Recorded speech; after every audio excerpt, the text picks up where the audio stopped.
It could have ended with the third, it could have ended with the fourth, but here we are with the fifth. Hi everyone, I'm Pedro Luferson, and yeah, today we're talking about Toy Story 5, a movie that no one asked for. And I won't give any spoilers, don't worry. It's been a while since I last reviewed the movie, especially one so close to its release, so I'm very excited. To me, that movie feels harmless or safe, and I think that stems from the fact that many people have pointed out throughout the years since Toy Story 4 came around, and that Toy Story could have ended with the third one 13 years ago. Which is true, but if you look at this franchise with a different lens, it would be easier to understand where the fourth and fifth movie fit in all of this.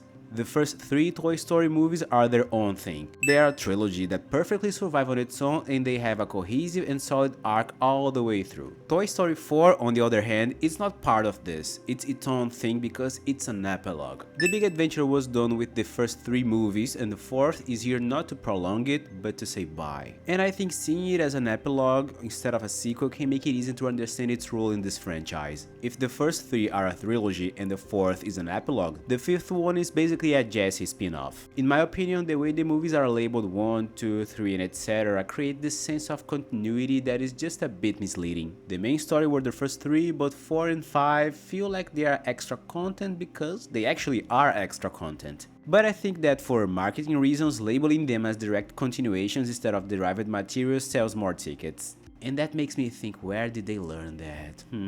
This movie could have been titled Toy Story, a Jessie story or something redundant like that to market it as the spin-off that it is. But anyways, this movie feels a bit episodic, like it's just another chapter on the toys' lives. The first three movies were much more grandiose in the sense that they were always a journey or some mission and a new scary place to break in or break out of. That being their neighbor's house, the apartment of a toy thief, or a prison/daycare controlled by an evil pink bear. We also have something similar to that in Toy Story 4 and 5, but in a much smaller scale. The ultimate goal is not to run away or to save someone. These plot lines are there, but they feel much less threatening and decisive than in the previous movies. And I actually enjoy that. It makes it less about the adrenaline of the moment and more about the choices the characters are able to make. For example, Toy Story 4 is actually my favorite one. It is less about not being incinerated and more about the choices Woody makes or doesn't make. Like when he decides not to go with Bo or when he gives his voice box to Gabby. These moments are much less flashy, but in their simplicity and calmness, these decisions have an emotional weight that is much more subtle and touching than a plot device that was just there to give us an adrenaline rush. And Toy Story 5 goes in a similar direction. It still has the same structure of a toy is lost and now they have to find their way back to their kid, like every movie of this franchise. But that is solved with not much trouble and we are left with the actual challenges of the story, which is the conflict between Lily Pad, Jessie as our new main character, and her fear of being abandoned. I think most of us walked in with at least some level of expectation that Pixar was going to try to solve the issues of kids being hyper connected with screens all the time, and they would work their Pixar magic and solve all of our existential problems or whatever. But obviously that's not what happened. The movie starts very intensely saying that the screens are evil, only to make the story focus on a much more manageable problem, Bonnie's isolation. And Lilypad, our main antagonist, legitimately wants to help her with that, making Bonnie stop playing with her toys and in the process ultimately triggering Jessie. Lilypad and Jessie want exactly the same thing. They want Bonnie to make friends, but their means is completely different. Which reminds me of another Pixar movie with a very similar premise, Joy and Anxiety from Inside Out 2. They both want to help Riley, who is in a very different and challenging environment trying to socialize with people and is inevitably moving away from the simplicity of her childhood. And both Joy and Anxiety fail to see that their stubbornness hidden behind loyalty and love has its shortcomings. And much like in Inside Out 1 and 2 and the 4 previous Toy Story movies, Toy Story 5 is about acceptance. Accepting that Joy, Woody, and Jessie won't be the central figure of their kids' lives forever. For Joy is to learn to accept new emotions in Riley's lives, and for Woody was to accept that he wasn't going to be Andy's favorite toy forever, that someday he would never play with him anymore, and ultimately learn to accept that he did everything he could for Bonnie. Let go of this part of his life and understand that his mission was completed, just like Bo always understood. Toy Story 4 has always been about understanding that your role in a kid's life is absolutely special, yes, but also limited and temporary. And that's beautiful and sad. Woody only took 4 movies to fully realize that.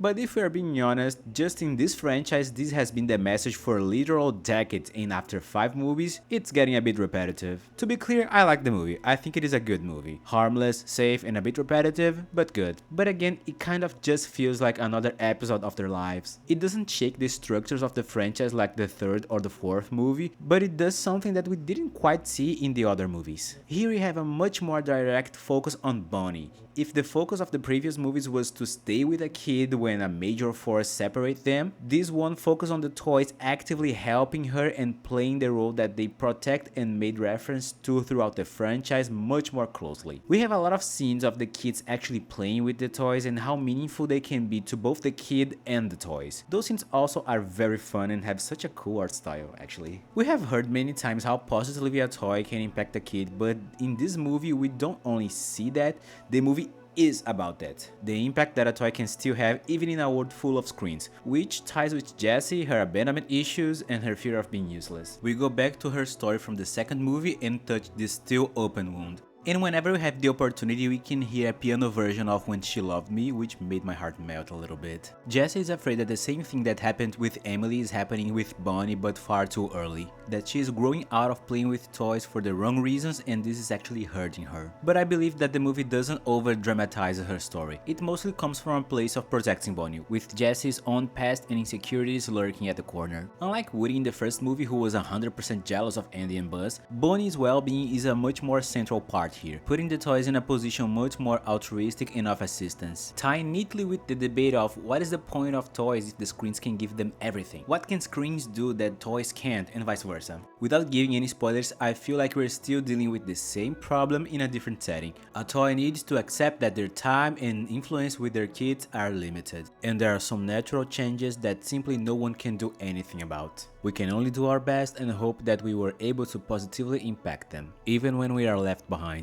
Yes, we already learned that in the previous 4 movies, and it's easy to get old if it's just the same message over and over again. Plus, Pixar has struggled to create impactful stories like they used to for basically the past decades, and this movie does feel like just another Toy Story movie, but I still like it. I even risk to say that I enjoyed the post-trilogy movies more than the OG trilogy itself, with their quote-unquote smaller adventures that feel much more intimate to me. This one kinda feels like Toy Story 2 in a way. But I'm glad that this movie exists. There are some very tender moments that get into spoiler territory, so I won't mention them, but they feel like they justify the story to me. Do I wish that Pixar was focusing more on original stories? Yes, absolutely. But at the same time, thankfully, this movie doesn't feel like it was made on autopilot or just because. Again, it's not a masterpiece, oh my god, never seen anything like that, but given the opportunity, I would rewatch it, which honestly is more than I can say about other more recent Pixar movies. And I'll say, that movie made me want to play with toys again, something that I haven't felt in many years. A testimony of what I say about how plentiful the playing scenes are and how they are fun and impactful for all the characters in the movie. Something that I don't remember feeling after watching the other movies from the franchise, at least not recently. And I didn't even mention the visuals of the movie because I don't think there's much to say. Toy Story 4 was already insanely good looking and has like the best textures of a 3D animated movie, so Toy Story 5 looks just as good or even better. It's tough to say because the antique story in Toy Story 4 is a spectacle in and on itself. Now for something that I wasn't a big fan of was the whole plot with the buzzes. First I was a bit surprised that the movie started just like the Wild Robot movie, then I was mostly asking myself what the heck's the point of that and where are they going throughout most of the movie. I didn't like hate it, but at the end I was like, really? Eh. There was also a quick joke with Smarty Pants that I was like, wait, what? What was that?